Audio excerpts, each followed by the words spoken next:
नमस्कार शेतकरी मित्रांनो, मी योगेश चौतमाल, युवा शेतकरी मित्र. आज आपल्या हळदीला खत व्यवस्थापन करणं चालू आहे.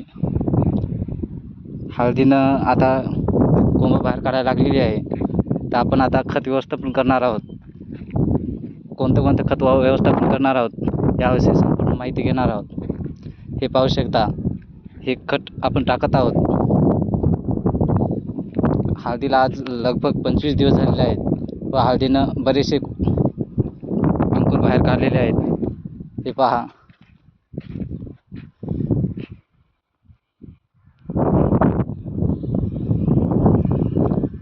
तर आज आपण खत व्यवस्थापन करत आहोत, कारण आभाळ पण आलेला आहे.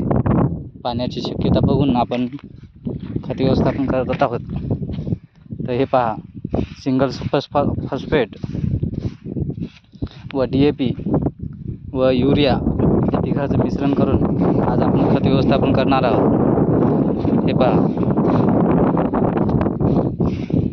एक सिंगल सुपर फॉस्फेट, एक DAP व एक युरियाचा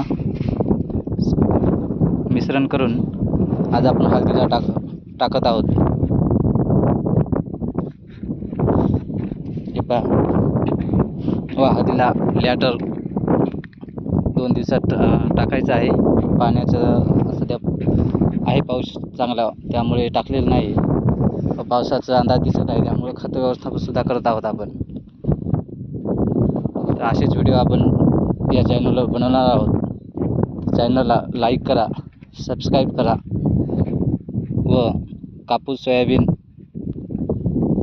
हळद यावरील सर्व व्हिडिओ या चॅनलवर तुम्हाला बघायला भेटतील. तर असंच सहकार्य राहू द्या. धन्यवाद.